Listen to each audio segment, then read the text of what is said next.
नमस्कार साथियों, मैं पल्लवी तिवारी आपका स्वागत करती हूँ आपके अपने हिंदी वाली चैनल पे। तो साथियों, चलिए शुरू करते हैं आज का जनसत्ता संपादकीय। चुनौतियों के बीच गतिमान अर्थव्यवस्था। वैश्विक चुनौतियों, अनिश्चितताओं और अमेरिकी शुल्क के बावजूद भारत की अर्थव्यवस्था मजबूत दिखाई दे रही है। पिछले कुछ दिनों से भारतीय अर्थव्यवस्था पर प्रकाशित अंतर्राष्ट्रीय और राष्ट्रीय रिपोर्टों में यह बात उभर कर सामने आई है। इस समय देश पर अमेरिका के 50% शुल्क की वजह से निर्यात कारोबार प्रभावित हो रहा है। इसके बावजूद वर्ष 2026 में भी देश के विकास की रफ्तार बने रहने की संभावनाएं जताई जा रही हैं। खास तौर से देश में ब्याज दर में कटौती, कच्चे तेल की कीमतों में कमी और महंगाई घटने की जो प्रबल संभावनाएं दिखाई दे रही हैं, उनसे आम आदमी, बाजार और अर्थव्यवस्था बेहतर होने की उम्मीद है।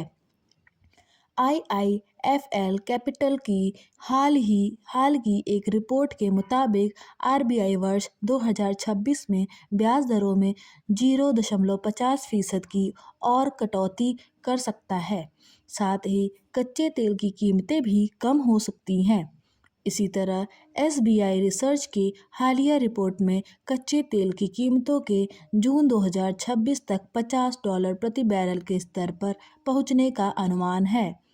ऐसे में सस्ते तेल से महंगाई 3.5% से नीचे आ सकती है और विकास दर भी 7.45% तक पहुंच सकती है। वैश्विक रेटिंग एजेंसी मूडीज ने अपनी ताज़ा रिपोर्ट में कहा है कि चालू वित्त वर्ष 2025 से 26 में भारत की विकास दर 7.3% रहेगी। इससे पहले 14 जनवरी को प्रकाशित विश्व बैंक की ग्लोबल इकोनॉमिक प्रॉस्पेक्टस रिपोर्ट में कहा गया कि वैश्विक चुनौतियों के बीच भी भारत सबसे तेजी से बढ़ने वाली प्रमुख अर्थव्यवस्था बना रहेगा। विश्व बैंक ने चालू वित्त वर्ष में भारतीय अर्थव्यवस्था की वृद्धि दर के पूर्व अनुमान 6.3% को बढ़ाकर 7.2% कर दिया है। अंतर्राष्ट्रीय मुद्रा कोष IMF की रिपोर्ट में कहा गया कि भारतीय अर्थव्यवस्था मजबूती के साथ आगे बढ़ रही है और भारत वैश्विक अर्थव्यवस्था के लिए विकास का एक प्रमुख इंजन बना हुआ है। इसी तरह संयुक्त राष्ट्र ने हाल में वैश्विक अर्थव्यवस्था पर प्रकाशित रिपोर्ट में अमेरिकी शुल्क की चुनौती के बीच भारत की मजबूत घरेलू मांग के आधार पर देश की अर्थव्यवस्था के बढ़ने का अनुमान जताया है। इन सब के बीच वर्ष 2028 तक अमेरिका और चीन के बाद भारत के दुनिया की तीसरी सबसे बड़ी अर्थव्यवस्था बन जाने की उम्मीद की जा रही है। वैश्विक परामर्श कंपनी BCG की ग्लोबल कंज्यूमर रडार रिपोर्ट के अनुसार भारतीय उपभोक्ता मौजूदा आर्थिक मंदी और भू राजनीतिक संघर्षों से अप्रभावित है और भारत 2026 में दुनिया का सबसे आशावादी उपभोक्ता बाजार दिखाई देगा। ऐसे में भारतीय उपभोक्ताओं को महंगाई घटने और ब्याज दरों में कमी से खरीदारी के लिए नई शक्ति मिल सकती है। पिछले माह यानी दिसंबर 2025 में RBI की ओर से मौद्रिक नीति समीक्षा बैठक में रेपो दर में की गई कटौती के बाद रेपो दर अब 5.25% हो गई है।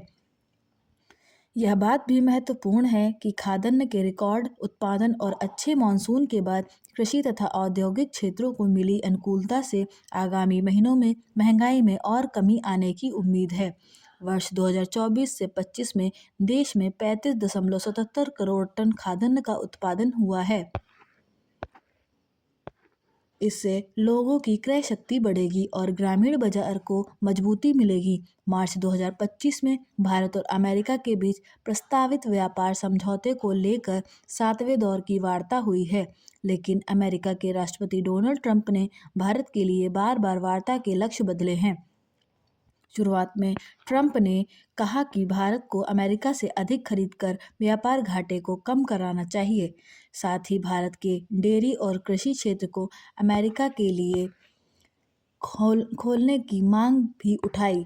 उसके बाद वे रूसी तेल पर केंद्रित हो गए और पिछले दिनों यह कहकर दबाव बनाने की कोशिश की गई कि भारत की नीतियों से अमेरिका संतुष्ट नहीं है। ऐसे में अमेरिका के बाजार में प्रभावित होने वाले निर्यात की भरपाई के लिए भारत को तेजी से नई वैकल्पिक व्यवस्था स्थापित करनी होगी। हालांकि वैश्विक व्यापार की चुनौतियों के बीच भारत से निर्यात बढ़ाना कोई सरल काम नहीं है।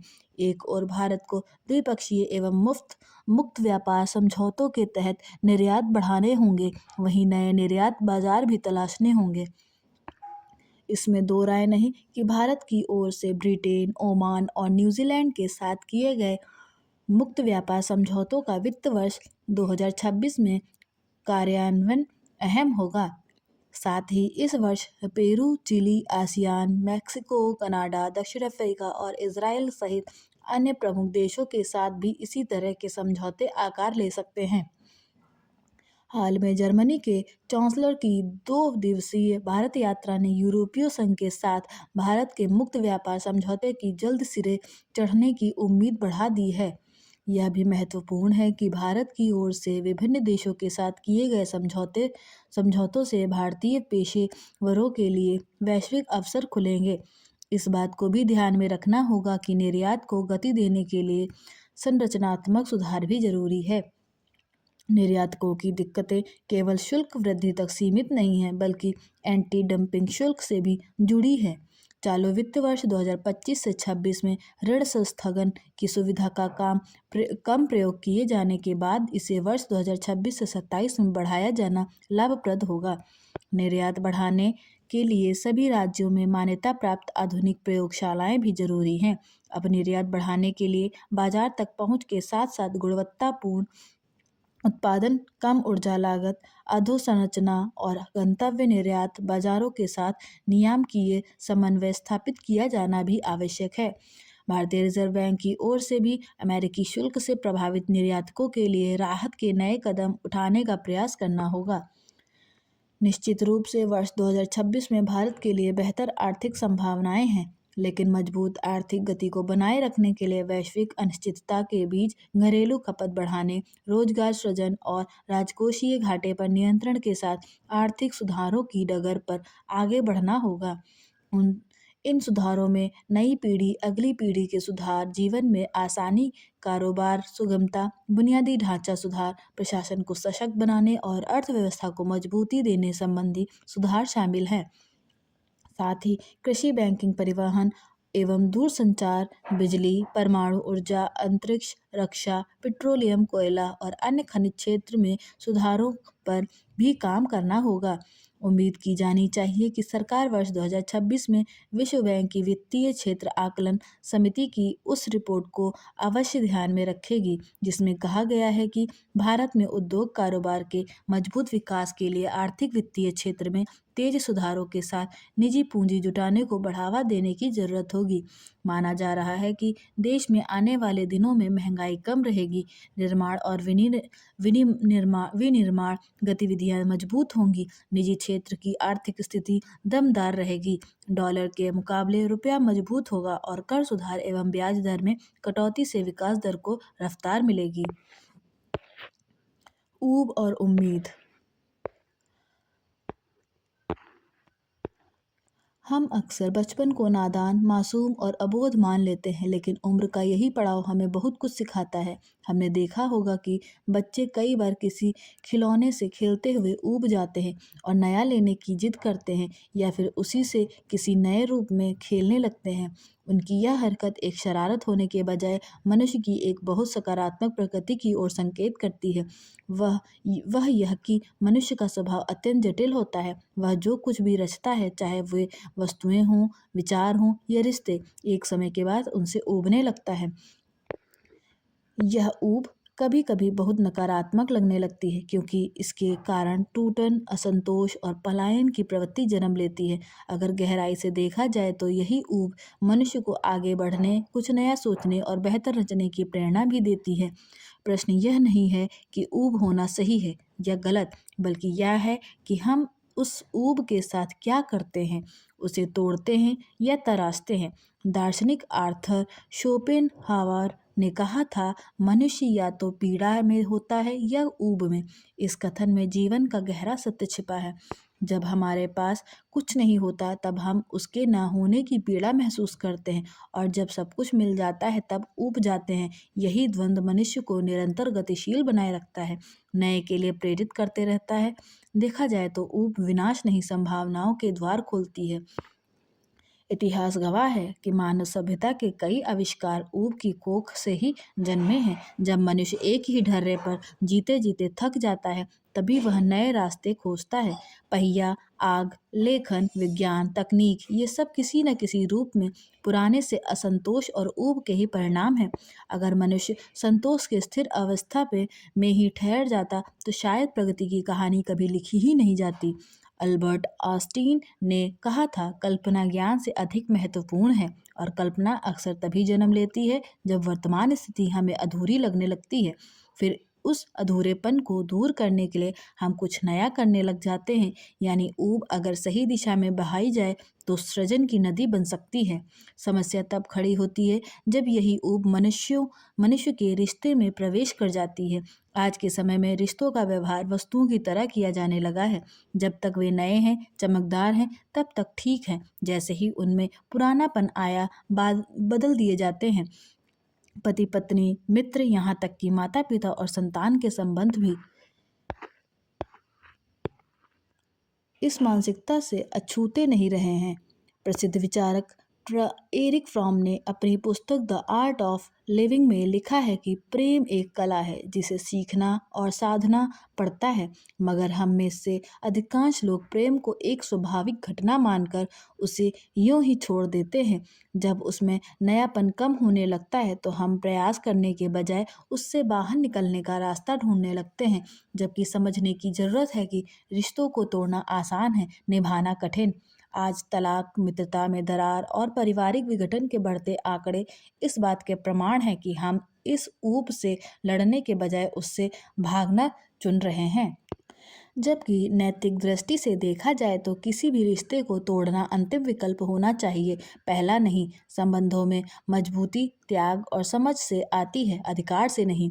रिश्ते केवल भावनाओं से नहीं बल्कि चेतन प्रयास से जीवित रहते हैं। जिस प्रकार एक पौधे को रोज पानी देना पड़ता है, उसी तरह रिश्तों को भी संवाद, समय और संवेदनशीलता की आवश्यकता होती है, नहीं तो उन्हें मुरझाते समय नहीं लगता। उनमें एक नयापन बनाए रखना चाहिए। यह नयापन कोई बाहरी वस्तु नहीं जिसे बाजार से खरीदा जा सके, बस नज़रिया बदलने की ज़रूरत है। वही व्यक्ति, वही संबंध, पर देखने का नया तरीका। एक साधारण उदाहरण है लिया जा सकता है। 50 वर्षों से साथ रह रहे कोई वृद्ध दंपत्ति का जीवन बाहर से देखने पर नीरस लग सकता है, लेकिन उनके छोटे छोटे संवाद, साझा स्मृतियाँ और एक दूसरे की मौन उपस्थिति ही उनका नयापन है। उन्होंने रिश्ते को बदलने की नहीं बल्कि उसे गहराने की कोशिश की है, हमेशा, जिसके कारण वे उम्र के आखिरी पायदान तक साथ रहे। प्रेम की परिपक्वता में चमक कम हो सकती है पर गहराई अधिक होती है। इसलिए ऊब होने पर सबसे पहले स्वयं से प्रश्न करना चाहिए कि क्या सचमुच रिश्ता खोखला हो गया है, या मेरी ही अपेक्षाएं असंतुलित हो गई हैं। क्या मैं भी उतना ही दे रहा हूँ जितना चाहता हूँ कि मुझे मिले। आज की संस्कृति इंस्टेंट यानी तत्काल की है। तत्काल खुशी, तत्काल रिश्ते, मगर नैतिकता हमें धैर्य सिखाती है। वह कहती है कि हर समस्या का समाधान त्याग नहीं, संवाद हो सकता है। मनुष्य की ऊब ना तो शत्रु है और ना ही उसका दोष, वह एक संकेत है कि अब कुछ नया सोचा जाए। यह नई सोच तोड़ने में नहीं, संवारने में होनी चाहिए। आविष्कार हो तो दुनिया के लिए और प्रयास हो तो रिश्ते के लिए। यही कहा जा सकता है कि वो हमें रास्ता दिखाती है, लेकिन दिशा तो हम ही तय करते हैं। अगर हम उसे सृजन की ओर मोड़ें तो वह प्रगति बन जाती है, और यदि पलायन की ओर तो विघटन। नैतिकता हमें यही सिखाती है कि जो टूट सकता है उसे जोड़ने की कोशिश पहले की जाए।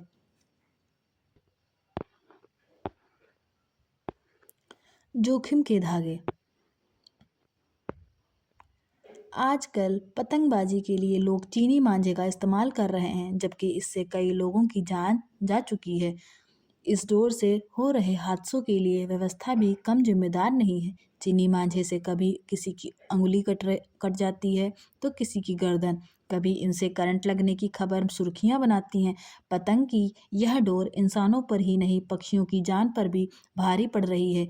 लोगों को चाहिए कि वे पतंग उड़ाने के लिए ऐसी डोर का प्रयोग ना करें। अपनी थोड़ी सी खुशी के लिए ऐसा कोई काम ना करें जिससे किसी व्यक्ति और पशु पक्षियों की जान जाए। समझ नहीं आता ऐसी जानलेवा डोर पर पाबंदी के बावजूद पूरी तरह रोक लगाने के लिए गंभीरता क्यों नहीं दिखाई जा रही। लोगों को चाहिए कि वे अपने बच्चों को इसे ना खरीदने के लिए कहें। यह दुखद है कि कुछ लोग चंद रुपयों के लिए जानलेवा डोर बेच रहे हैं। अभिभावक अपने बच्चों पर कड़ी नज़र रखें ताकि वे चीनी मांझा न खरीदें। जिन लोगों के घरों के पास उच्च क्षमता वाली बिजली के तार लगे हैं, उन्हें खास ध्यान रखना चाहिए कि बच्चे आसपास पतंग ना उड़ाएं। संतुलित नीति, सुरक्षा और कूटनीति। संपादकीय 16 जनवरी पढ़ा। यह बिल्कुल सही है कि वर्तमान में अमेरिका और ईरान के बीच संतुलन साधने की जरूरत है।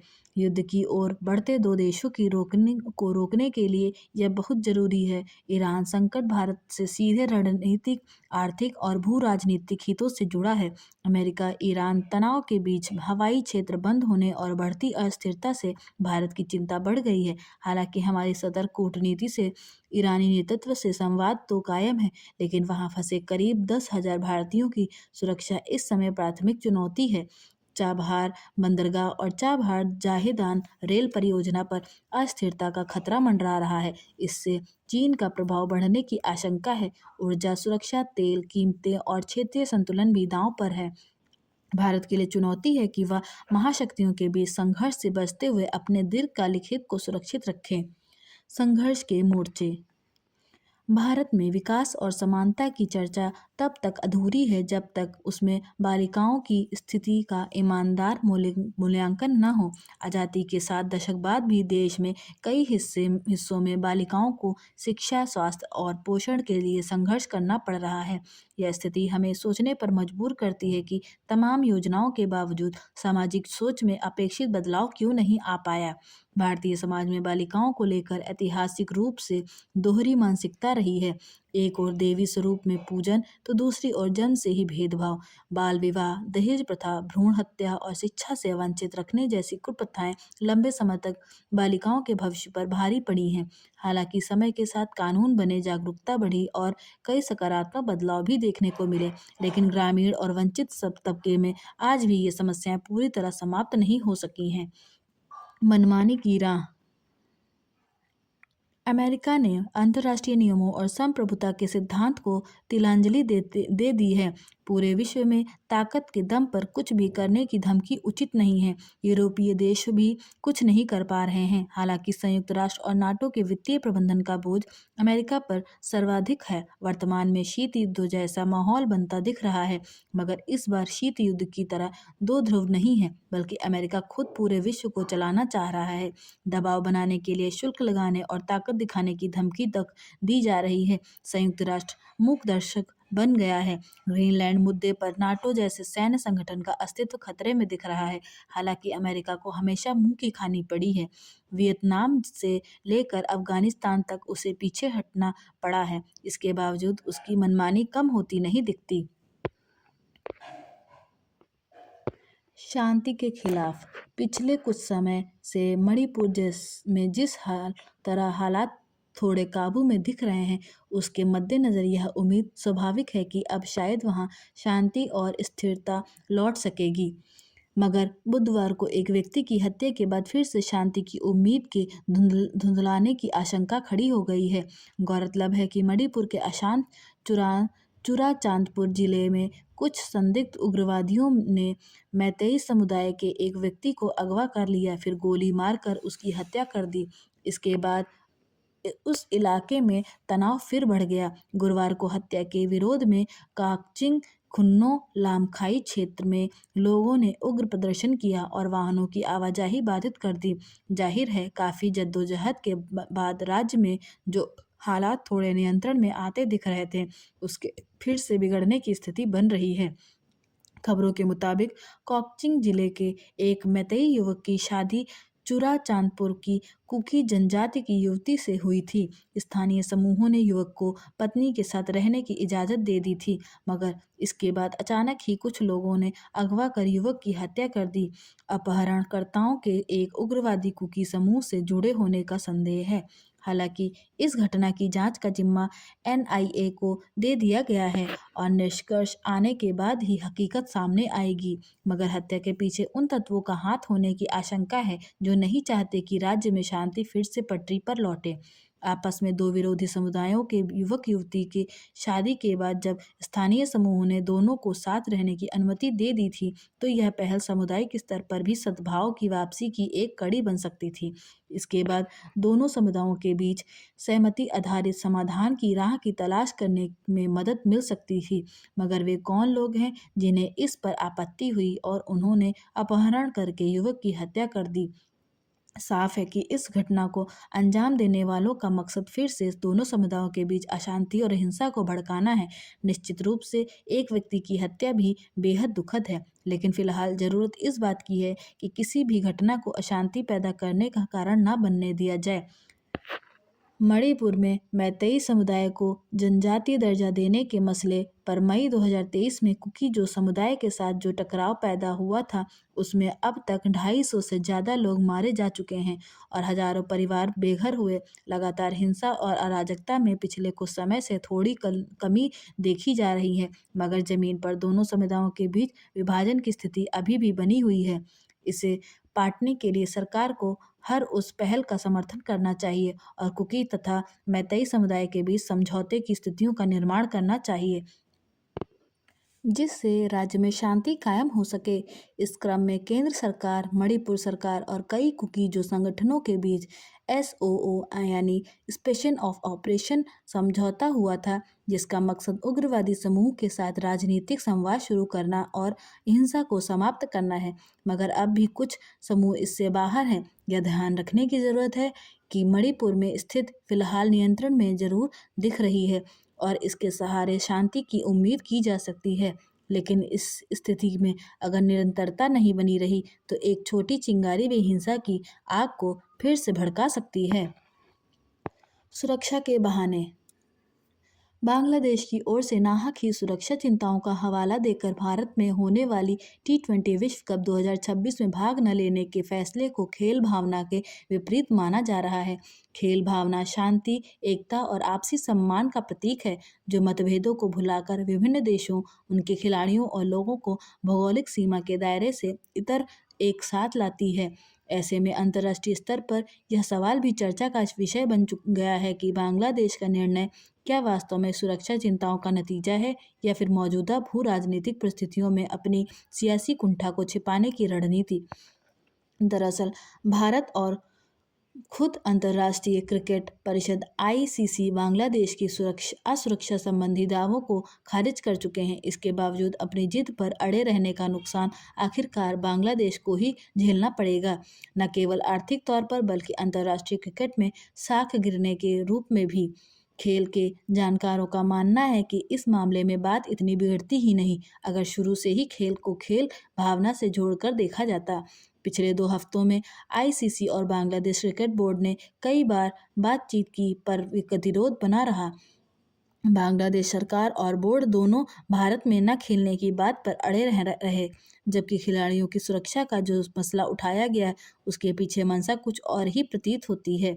माना जा रहा है कि असल में यह फैसला खेल की जमीन पर नहीं बल्कि भारत और बांग्लादेश के बीच मौजूदा भू राजनीतिक तनाव की बुनियाद पर लिया गया है, जो खेल भावना के खिलाफ है। यह बात छिपी नहीं है कि बांग्लादेश क्रिकेट बोर्ड लंबे समय से आर्थिक परेशानियों से जूझ रहा है और T20 विश्व कप में भाग न लेने से उसकी दिक्कतें और बढ़ेंगी। हालांकि इस विवाद के बीच बांग्लादेश के कुछ खिलाड़ियों के बयानों से ऐसे संकेत मिले हैं कि वे भारत में खेलने के इच्छुक हैं। इससे स्पष्ट है कि खेल भावना पर सियासत का रंग चढ़ाया जा रहा है, मगर इसका खामियाजा बांग्लादेश क्रिकेट बोर्ड को ही भुगतना पड़ेगा। आशा करती हूँ कि आपको यह वीडियो पसंद आई होगी। ऐसी वीडियो सुनने एवं पढ़ने के लिए हमारे चैनल को लाइक, शेयर एंड सब्सक्राइब जरूर करें। धन्यवाद।